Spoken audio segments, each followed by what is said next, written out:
Alright बच्चों, आज के इस लेक्चर में हम कवर करेंगे cleavage, implantation, placentation and last one will be gastrulation. चलिए शुरू करते हैं, ज्यादा देर नहीं करेंगे, टाइम पहले ही 10-15 मिनट जा चुके हैं हमारे।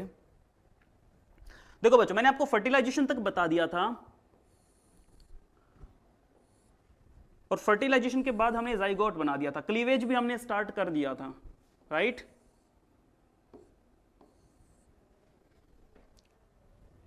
This is fallopian tube. मैंने थोड़ा सा वाइड बनाया ताकि मैं आपको इसके अंदर के जो भी इवेंट्स हैं वो बता सकूं। सो यहां पे हमने बनाया था लास्ट टाइम सिंगल सेल जो कि स्पर्म और एग के फ्यूजन से बनता है। इस सिंगल सेल को बोलते हैं बच्चों जाइगोट।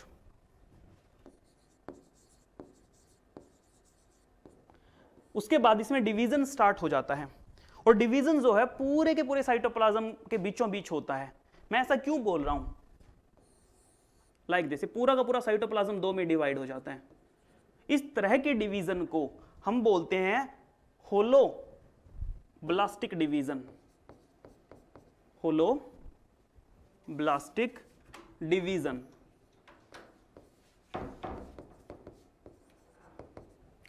बच्चों होलोब्लास्टिक डिवीजन जानना आपको इसलिए जरूरी था क्योंकि अगर आप बर्ड्स के केस में देखोगे तो बर्ड्स के केस में क्या होता है, ऐसे नहीं होता डिवीजन। बर्ड्स के केस में जो जाइगोट बनता है, फॉर एग्जांपल ऐसे होता है, ये जाइगोट है, बर्ड्स का बता रहा हूं बच्चों, और जाइगोट के साथ में आप पाओगे यहां पे एक स्पेशल क्लस्टर ऑफ सेल्स, इसे बोलते हैं बच्चों yolk sac. In case of, let me write, in case of birds, ठीक है ना। अब ये पूरा का पूरा ही एक्चुअली में जाइगोट है, कंप्लीट इज जाइगोट। तो यहां पे डिवीजन कैसे होता है, यहां पे डिवीजन ऐसे नहीं होगा लाइक दिस, नो।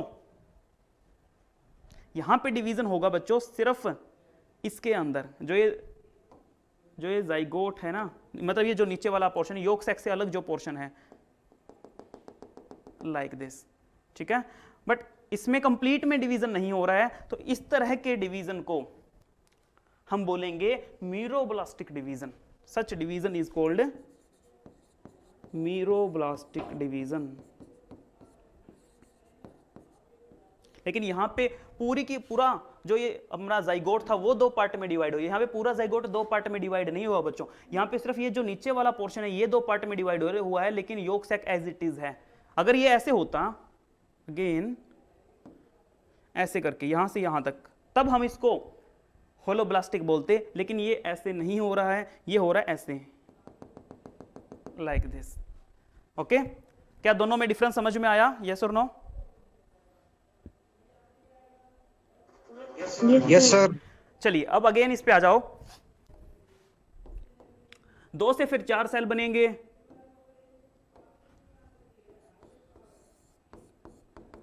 4 से बच्चों फिर 8 सेल बनेंगे,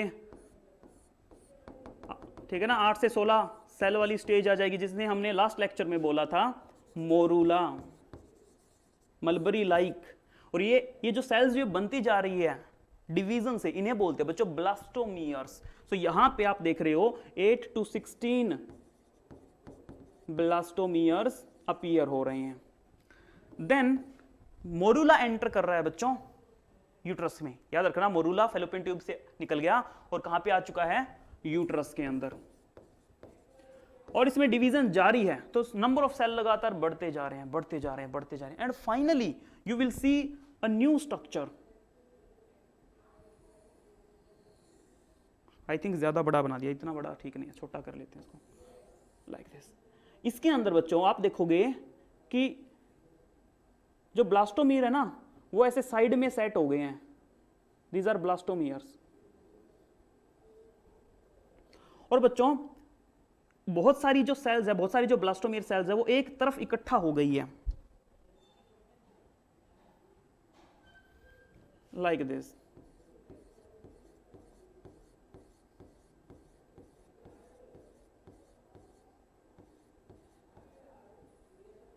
एक तरफ इकट्ठा हो गई है। इस क्लम्प क्लंप को, सेल्स के इस क्लंप को बोलते हैं बच्चों सेल मास।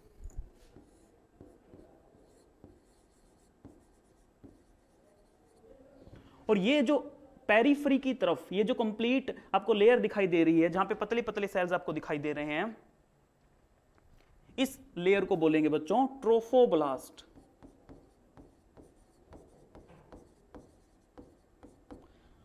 और ये जो कैविटी है, यहां पे भी बच्चों ऐसे फ्लूइड भरा हुआ है, ताकि ये जो सेल्स हैं इनको न्यूट्रिशन दिया जा सके। ये फ्लूइड है ना, ट्रोफोब्लास्ट सेल्स सिक्रेट कर रही है। Okay, this fluid cavity is called blastocoel.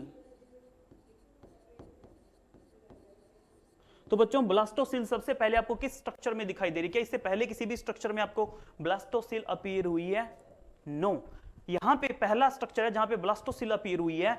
इस स्ट्रक्चर को, जहां पे ब्लास्टोसिल अपीयर होती है, इस कंप्लीट स्ट्रक्चर को बच्चों बोलते हैं ब्लास्टोसिस्ट।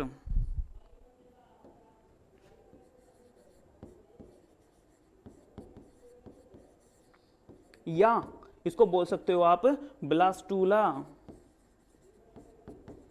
ब्लास्टूला, ठीक है। अब ये जो ब्लास्टूला है, ये कंप्लीट जो स्ट्रक्चर बच्चों, ये एंडोमेट्रियम के नीचे एम्बेड कर जाएगा। सो यहां पे क्या है आपकी, हियर इज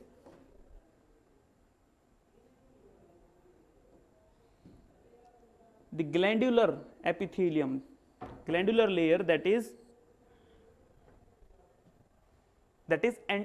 क्या नाम था इसका, एंडोमेट्रियम, राइट।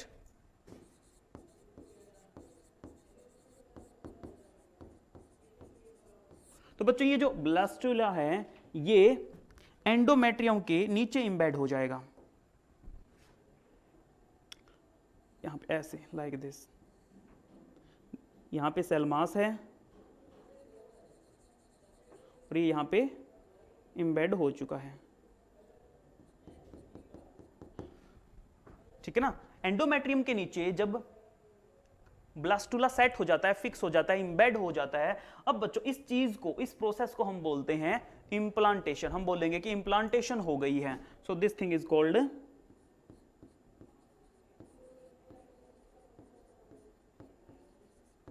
इंप्लांटेशन। तो क्या आपको इंप्लांटेशन तक समझ आ चुका है? कोई डाउट है तो बताइए। Yes sir. Alright, alright, very good. चलिए अगला पेज लेते हैं बच्चों, इसका एक बार स्क्रीनशॉट लेना।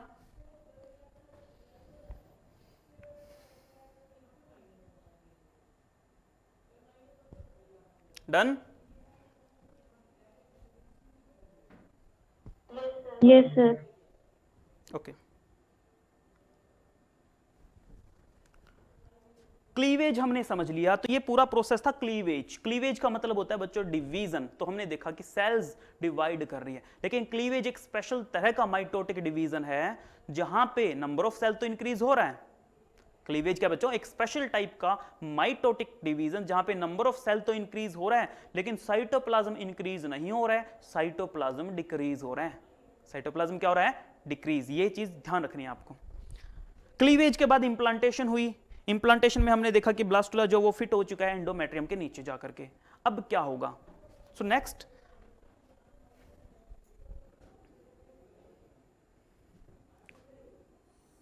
For example again this is uterus and here is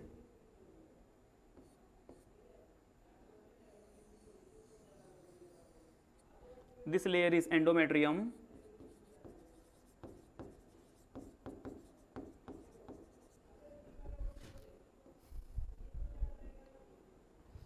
बच्चों जो ट्रोफोब्लास्ट हैं,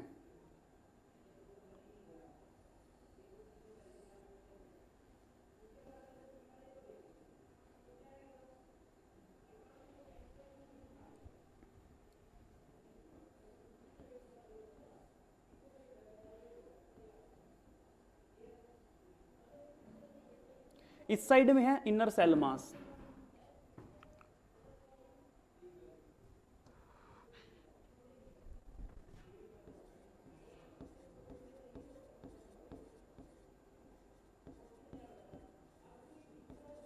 इनर सेल मास। ओके बच्चों, जिस तरफ इनर सेल मास है उस तरफ की ट्रोफोब्लास्ट है ना, अब ऐसे फिंगर लाइक प्रोजेक्शंस बना लेती है अंदर, ऐसे करके finger like projections like this.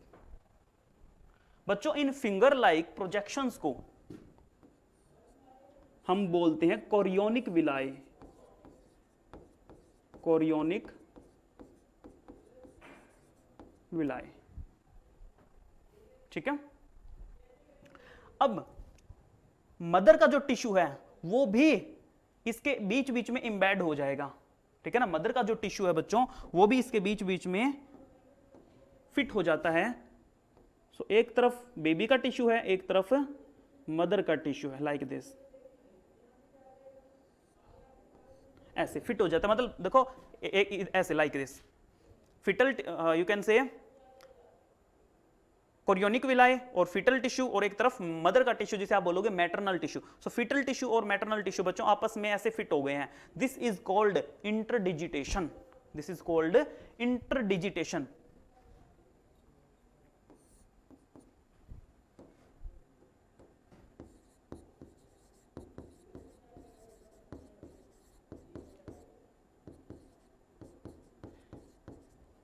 इंटरडिजिटेशन किस किस में हो रही है? Of fetal chorionic villi and maternal tissue।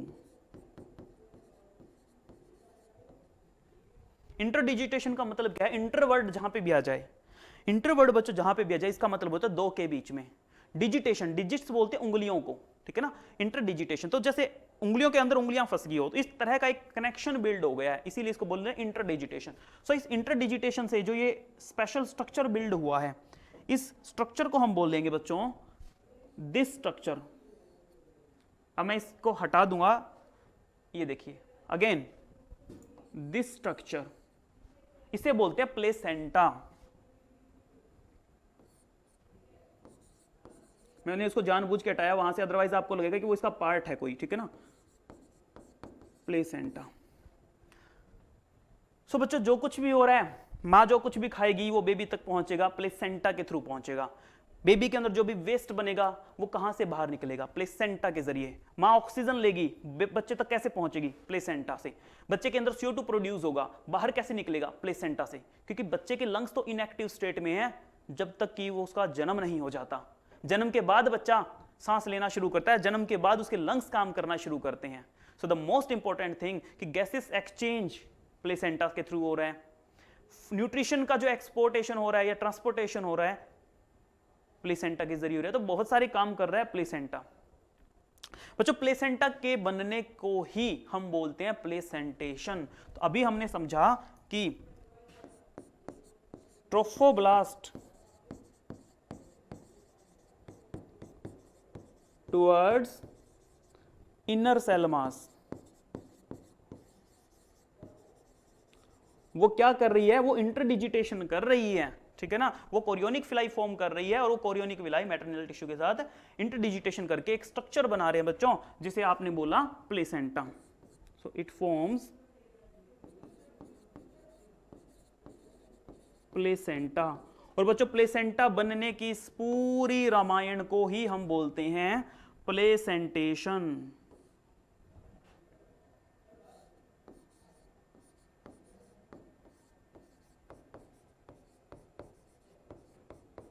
Placentation. Is it clear? Yes और नो? Yes sir. ओके, अगली चीज बच्चों देखो, मैंने यहां पे एक चीज बताई आपको कि ये जो लेयर है बाहर वाली, इस लेयर को क्या बोलते हैं? बताना जरा। दिस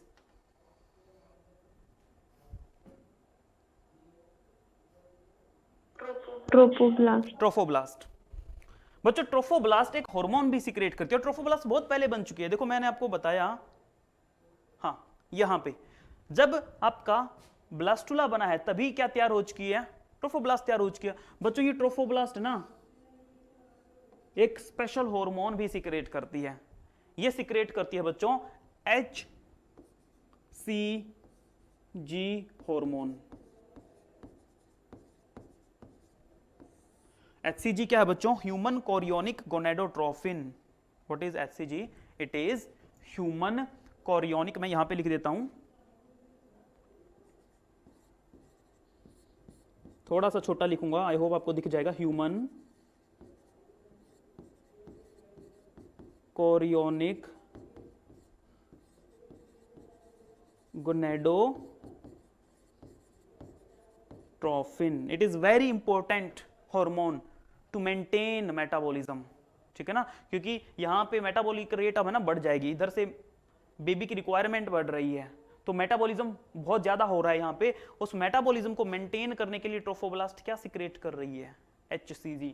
बच्चों ये HCG हार्मोन का लेवल देखोगे तो ब्लड के अंदर ज्यादा मिलेगा, और इस हार्मोन को अब ये ब्लड में अगर होगा तो डिटेक्ट भी किया जा सकता है, क्योंकि बच्चों अगर ब्लड में है तो ये हार्मोन यूरिन से भी पास ऑन करता है, यूरिन से एक्स्ट्रा HCG को एक्सक्रीट किया जाता है, और जब HCG हार्मोन यूरिन से बाहर निकलता है तो उसको टेस्ट कर लेते हैं बच्चों प्रेगनेंसी किट में।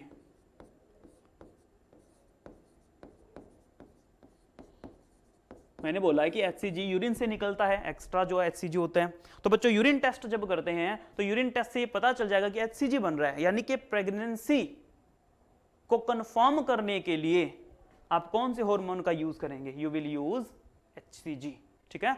तो ये बच्चों प्रेगनेंसी किट जो आती है, प्रेगनेंसी किट के अंदर इसी हार्मोन को टेस्ट किया जाता है। प्रेगनेंसी किट पे जब यूरिन ड्रॉप्स डाली जाती है और अगर उसमें कोई कलर चेंज आ रहा है तो तुरंत पता चल जाता है कि भाई HCG हार्मोन बन चुका है। That means this hormone is the confirmatory point or confirmatory hormone for pregnancy. That is very IMP thing. So it is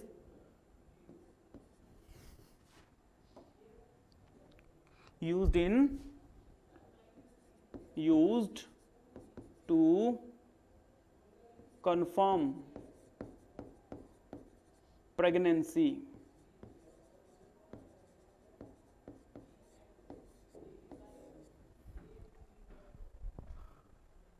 clear है ये पॉइंट? यस और नो? Yes sir. ओके, चलिए अब बच्चों प्लेसेंटेशन हमने देख लिया कि किस तरीके से प्लेसेंटा बनता है। अब बात करते हैं प्लेसेंटा के क्या क्या फंक्शन होते हैं।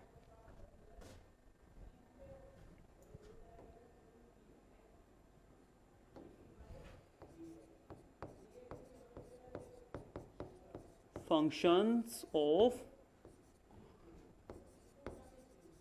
placenta. नंबर 1, प्लेसेंटा के जरिए मदर जो भी खा रही है वो न्यूट्रिएंट्स बेबी को मिल रहे हैं। So placenta helps to transport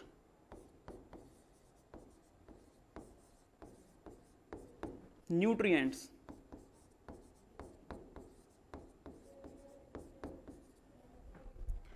foetus के अंदर न्यूट्रिएंट्स पहुंचा रहा है, और क्या करेगा? Help in gaseous exchange, baby के अंदर ऑक्सीजन पहुंचाएगा प्लेसेंटा और वहां से CO2 को खींच लेगा। नेक्स्ट, प्लेसेंटा के जरिए बेबी के अंदर देखो, बेबी के अंदर अगर न्यूट्रिएंट्स जा रहे हैं बच्चों तो न्यूट्रिएंट्स वहां पे मेटाबॉलिज्म भी हो रहा है बेबी के अंदर, और अगर मेटाबॉलिज्म हो रहा होगा फिटस के अंदर या यू कैन से एम्ब्रियो के अंदर, अगर मेटाबॉलिज्म हो रहा है तो बच्चों नाइट्रोजनस वेस्ट भी बन रहा होगा, यूरिया भी बन रहा होगा, यूरिक एसिड भी बन रहा होगा, वो भी यहाँ पे मदर के ब्लड में डाल दिया जाता है through placenta. So it help in excretion of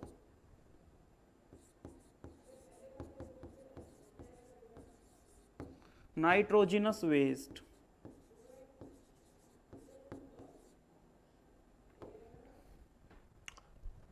एक और फंक्शन लिखते हैं बच्चों, प्लेसेंटा जब रेडी हो जाता है तो प्लेसेंटा काफी हार्मोन भी सिक्रेट करता है, लेकिन बच्चों क्योंकि कुछ देर के लिए हार्मोन सिक्रेट करता है, ऐसा तो नहीं कि पूरी जिंदगी सिक्रेट करता रहेगा।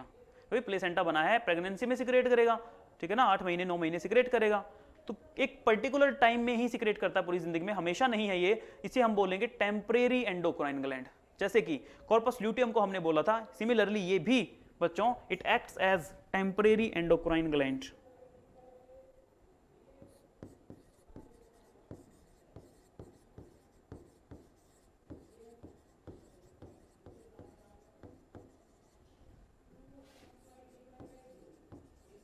कौन कौन से हार्मोन सिक्रेट करता है बच्चों? प्लेसेंटा। प्लेसेंटा सिक्रेट करता है एक हार्मोन, तो मैंने आपको अभी बताया था, HCG। HCG बच्चों ट्रोफोब्लास्ट भी सिक्रेट करता है, और जब प्लेसेंटा रेडी हो जाता है तो प्लेसेंटा भी बनाता है। याद रखना, ट्रोफोब्लास्ट भी HCG सिक्रेट करता है और प्लेसेंटा भी HCG सिक्रेट करता है। It secrete human chorionic gonadotrophin. और क्या सिक्रेट करता है बच्चों? It secretes HPL, that is human placental lactogen.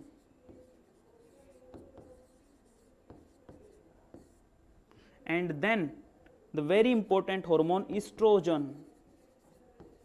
and progestogen। ये प्रोजेस्ट्रोजन ही है बच्चों, प्रोजेस्टेरोन नहीं है, progestogen, which has the activity similar to progesterone, लेकिन स्पेलिंग प्रोजेस्ट्रोजन है, नॉट प्रोजेस्टेरोन, ये ध्यान रखना है, ठीक है ना। तो ये देखो 3 हार्मोन बताए, HCG और HPL, ये मेटाबॉलिक एक्टिविटीज को कंट्रोल कर रहे हैं। ईस्ट्रोजन और प्रोजेस्टेरोन का आपको मैं ऑलरेडी बता चुका हूं, ठीक है ना। एंडोमेट्रियम को मेंटेन रखेंगे ताकि प्रेगनेंसी जो है टाइम से पहले अबॉर्ट ना हो जाए, ठीक है। It was all about placenta. So बच्चों प्लेसेंटेशन डन। क्या यहां तक कोई डाउट है किसी बच्चे को? No sir. Kamal done? No sir. एक बच्चा और है हमारे साथ में, रानीश। क्या आपको समझ आया बच्चे? Ranish? Yes okay, sir. Good good. चलो बच्चों आगे बढ़ते हैं।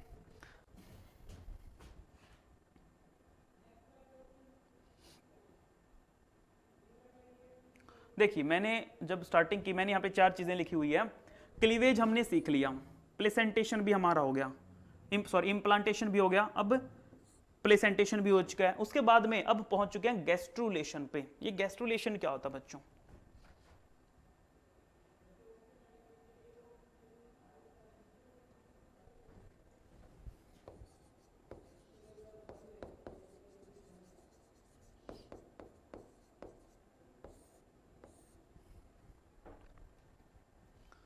देखिए वो जो ब्लास्टोसिस्ट अंदर इंबेड हो चुका है, लाइक दिस, ठीक है, दिस इज ब्लास्टोसिस्ट। यहां पे आपको पता है बच्चों inner cell mass,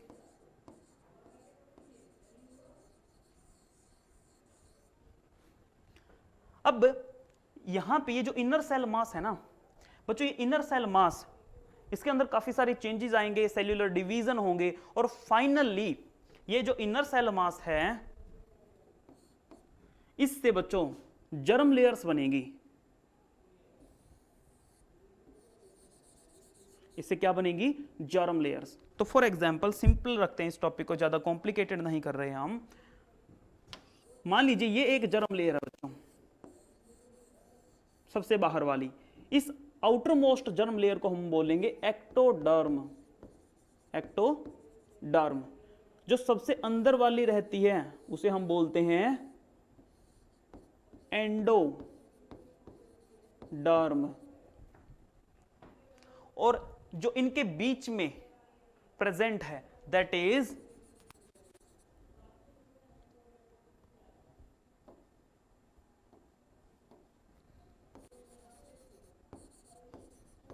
this is,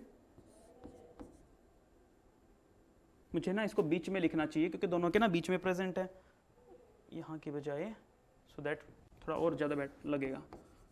mesoderm. 3 germ layer बन चुके हैं बच्चों, दीज आर 3 जर्म लेयर्स। बच्चों ऐसा स्ट्रक्चर जिसमें 3 जर्म लेयर प्रेजेंट हो, इस स्ट्रक्चर को बोलते हैं gastrula. So this complete structure is called gastrula, ठीक है बच्चों। और गैस्ट्रूला के अंदर जो ये जर्म लेयर्स हैं, इन्हीं से बॉडी के सारे टिश्यूज ऑर्गन सब इन्हीं से बनना है, ठीक है ना। आज आपकी बॉडी में चाहे आपके लंग्स हो, चाहे आपका ब्रेन हो, स्पाइनल कोड हो, लीवर, कुछ भी, वो इन्हीं में से किसी ना किसी जर्म लेयर से बना हुआ है, ठीक है। और क्योंकि हमारे पास 3 जर्म लेयर है, बच्चों ऐसे एनिमल्स जिनके पास 3 जर्म लेयर हो उससे वो बोलते हैं triploblastic. So we are, because we have 3 germ layer, we are triploblastic animals.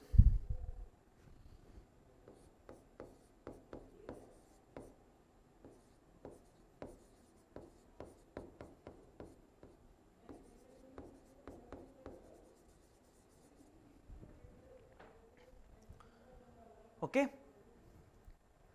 ये पूरी की पूरी प्रोसेस की ब्लास्टुला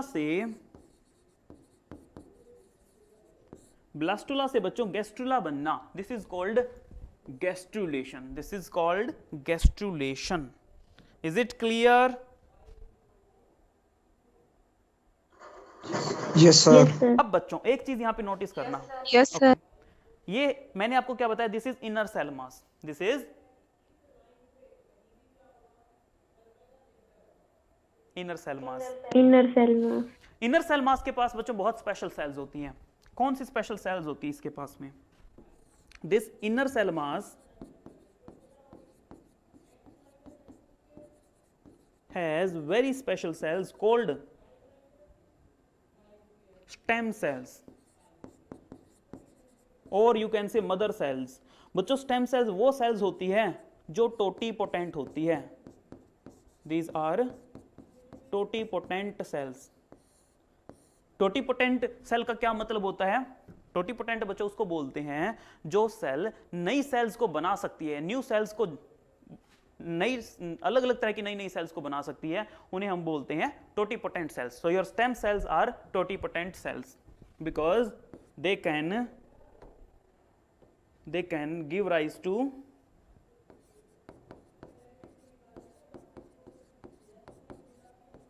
न्यू सेल्स. तो टोटीपोटेंट का मतलब याद रखना, ऑप्शन में आपसे पूछा जा सकता है कि स्टेम सेल्स की प्रॉपर्टी क्या होती है. They are totipotent cells, they can make new cells. और कहां पे होती है? इनर सेल मास के अंदर. बच्चों ये जो ट्रोफोब्लास्ट है, ट्रोफोब्लास्ट से क्या बनेगा? स्टेम सेल से, या you can say inner cell mass से बच्चों आपके बना है ये सारी की सारी जर्म लेयर. और ये जो ऊपर की जो लेयर है ट्रोफोब्लास्ट, इससे बनेगी बच्चों कवरिंग्स.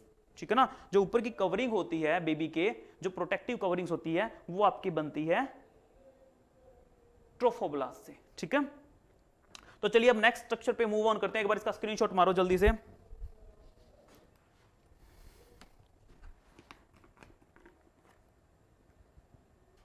हो गया सर.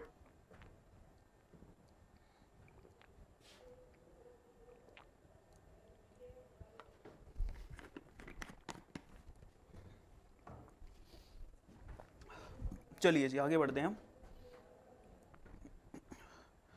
अब देखो बच्चों, एक बार जस्ट एक सिंपल सा स्ट्रक्चर ड्रॉ कर रहा हूं.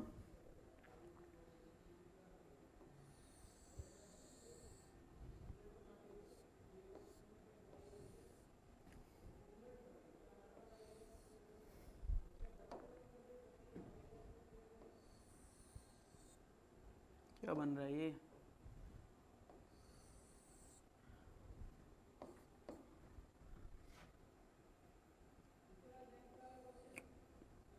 यहां पे आपको कुछ, जैसे जैसे ये बेबी डेवलप करता रहेगा तो फाइनली आपको कुछ ऐसा स्ट्रक्चर दिखने लग जाएगा. ये प्लेसेंटा बच्चों, यहां से एक लंबी सी ऐसे ना ट्यूब आपको दिखाई देगी, और finally here is your baby. You can say foetus.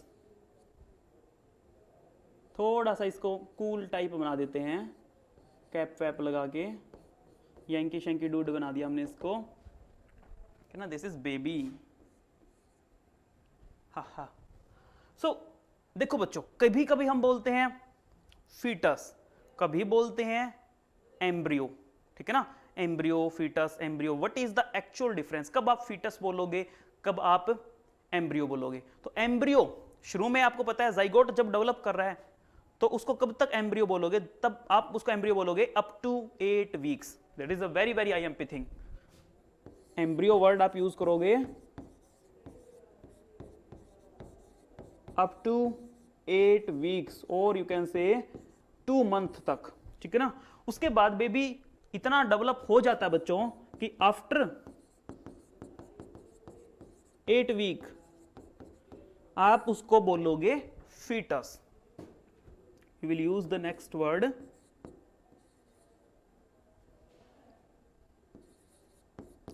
Foetus. So ये दोनों वर्ड क्या आपको समझ में आए? एम्ब्रियो शुरू में up to 8 weeks, after 8 weeks क्या बोलोगे बच्चों उसको? Foetus. Is it clear? Yes sir. Yes तो सर। अभी क्योंकि ये तो बहुत मैच्योर दिखा रहा हूं मैं आपको, तो दैट मींस आप इसको मान सकते हैं कि फीटस है, ठीक है ना। अब बच्चों इस फीटस के अंदर आपको क्या क्या चीजें, ये वाला पार्ट क्या है? This part is you can से प्लेसेंटा,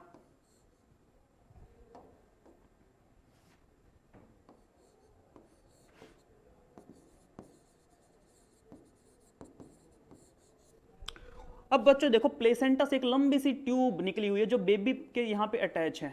कहाँ पे अटैच होती है बच्चों? ये अटैच होती है नाभि के साथ में। जब हम मदर के यूट्रस में होते हैं तो हमारी नाभि जो होती है वो कनेक्टेड होती है मदर की बॉडी से। यहां से नाभि से एक ट्यूब निकल रही है, आपने वो 3 इडियट में देखी होगी ना, लोग बोलते हैं ना कि वायरस बैटरी लेकर के आ, तो वहां पे वो क्या करते हैं जब बेबी की डिलीवरी करवा रहे होते हैं लास्ट में, तो वहां पे वो उस ट्यूब को दोनों तरफ है ना ऐसे क्लिप्स लगा देते हैं, ठीक है ना, ताकि ब्लड वगैरह का लॉस ना हो, कोई दिक्कत ना आए, तो दोनों तरफ क्लिप लगा करके और उसके बाद में कट करते हैं।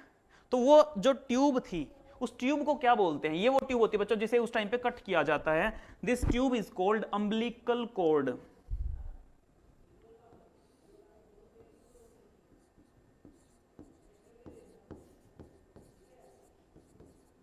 Umbilical cord.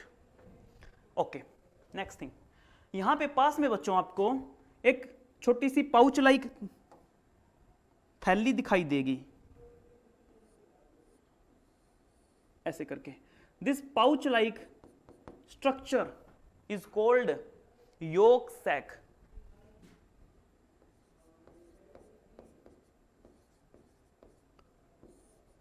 देखो बच्चों योक सैक मेनली है ना बर्ड्स में होता है, रेप्टाइल में होता है, और योक सैक के अंदर योक प्रेजेंट होता है। अब बर्ड्स, क्योंकि बर्ड्स जो होते हैं ना, बर्ड का जो बेबी होता है वो मदर से प्लेसेंटा से कनेक्टेड नहीं होता, ये सिस्टम नहीं होता उसके अंदर। मुर्गी क्या करती है? अंडा देती है, अंडे के अंदर योक सैक प्रेजेंट होता है और वही योक सैक उस एम्ब्रियो को न्यूट्रिशन दे रहा है। इस बात को समझो कि वही योक सैक उसको क्या दे रहा है? न्यूट्रिशन दे रहा है। तो अलग से तो कोई सोर्स है ही नहीं और उसी से मुर्गी का बच्चा बनेगा। तो मुर्गी के बच्चे के पास न्यूट्रिशन का सिर्फ एक ही सोर्स है, वो योक सैक। लेकिन हमें न्यूट्रिशन योक सैक से लेने की जरूरत नहीं है, क्योंकि हम तो मदर से कनेक्टेड है, तो मदर से डायरेक्टली हमें न्यूट्रिशन मिल जाएगा। लेकिन उस मुर्गी के बच्चे को, वो आपका बर्ड्स, आपके रेप्टाइल्स, वो मदर की बॉडी से कनेक्टेड नहीं होते, उनको योक सैक न्यूट्रिशन देता है, ठीक है ना। तो हमारा योक सैक क्या करेगा? हमारा योक सैक बच्चों, इसके अंदर कुछ खास तरह की सेल्स प्रेजेंट है जो ब्लड सेल्स बनाती है, यानी कि इसके अंदर हीमोपोइसिस प्रोसेस हो रहा है, ब्लड का फॉर्मेशन हो रहा है। सबसे पहले ब्लड फॉर्मेशन कहां स्टार्ट होता है? योक सैक के अंदर। लेकिन बच्चों ये न्यूट्रिशन नहीं दे रहा है। दैट मींस जब योक सैक न्यूट्रिशन ना दे रहा हो किसी में, या योक सैक हो ही ना, तो इसे आप बोलते हो यू कैन से एलेसिथल। ऐसे एग्स को आप क्या बोलते हो? एलेसिथल। लेकिन बच्चों मुर्गी के केस में, क्योंकि वहां तो बहुत सारा योक है और वो योक न्यूट्रिशन दे रहा है, तो वो कैसे एग है? वो लेसिथल है, ठीक है ना, वो लेसिथल है। लेकिन हमारे वाला केस कैसा है? एलेसिथल।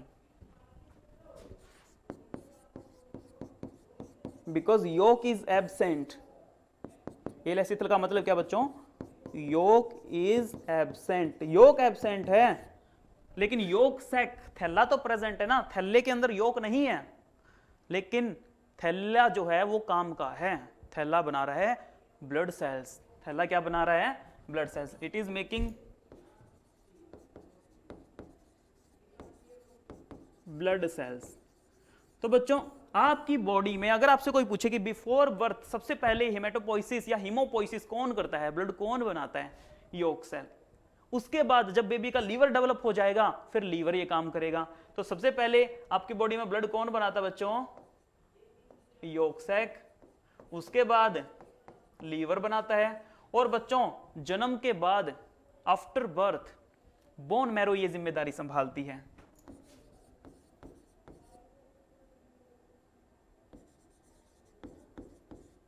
सो बिफोर बर्थ अगर पूछें सबसे पहले योक सैक फिर लीवर, और आफ्टर बर्थ पूछें तो बोन मैरो क्या बनाते हैं, ब्लड सेल्स बना रहे हैं। So these are haematopoietic organs, these are hematopoietic organs, they are blood forming organs. Is it clear? Yes sir. Yes, Cool. sir. अब देखिए बच्चों, यस सर। हाँ जी,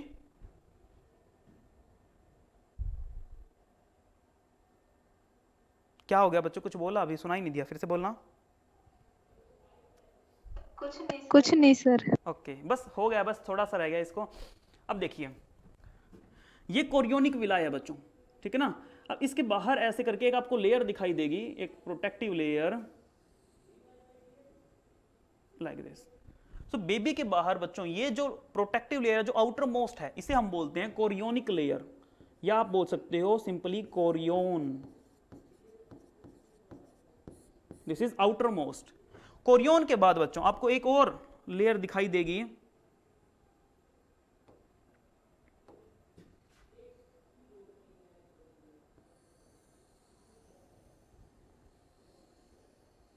this second layer is called amnion, ठीक है। सबसे बाहर कोरियोन, नंबर 1 पे chorion, number 2 पे अंदर की तरफ एमनियोन। और बच्चों एमनियोन के अंदर ये स्पेस खाली नहीं होता, अगर ये स्पेस खाली होगा तो बेबी इतना नाजुक सा है वो ड्राई हो जाएगा, बेबी को गीला रखना है, मॉइस्ट रखना है, तो बच्चों यहां पे भरा हुआ है फ्लूइड लाइक दिस, इसे बोलते हैं एमनियोटिक फ्लूइड, क्योंकि बच्चों एमनियोन लेयर के अंदर क्लोज है। So this fluid which is in direct contact of foetus, this fluid is called amniotic fluid. कहाँ लिखें भाई, कहाँ लिखें, यहां लिख देते हैं।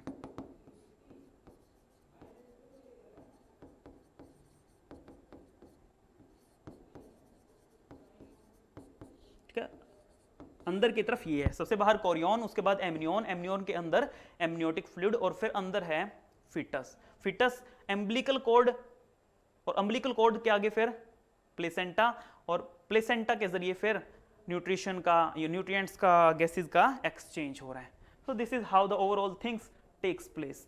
ये हो गया डन। इसमें बताओ अभी तक कोई डाउट है क्या?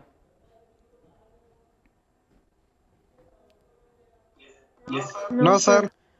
क्लास ऑफ कर दें फिर?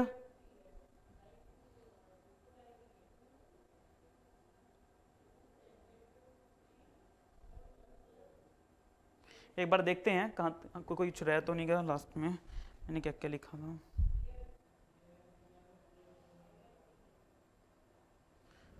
गैस्ट्रुलेशन भी सिखा दिया मैंने आपको, प्लेसेंटेशन भी हो गया अपना। Okay that's it. अब लास्ट टॉपिक रह गया बच्चों, ऑर्गेनोजेनेसिस का टॉपिक रह गया आपका, पार्चुरेशन का टॉपिक रह गया, ठीक है ना। ऑर्गेनोजेनेसिस में कि ऑर्गन कैसे बनते हैं, कौन से मंथ में क्या चीज़ बनेगी, और पार्चुरेशन मतलब कि डिलीवरी हो रही है, और पार्चुरेशन के बाद में फिर लैक्टेटिंग पीरियड चलेगा, यानी कि जहाँ पे मदर जो है बेबी को दूध पिलाएगी, तो लैक्टेशन वाला। तो ये 3 छोटे छोटे टॉपिक रह गए, कल ये चैप्टर हमारा कंप्लीट हो जाएगा। ठीक है बच्चों, चलो कल मिलेंगे। Have a good day, bye bye. Okay sir.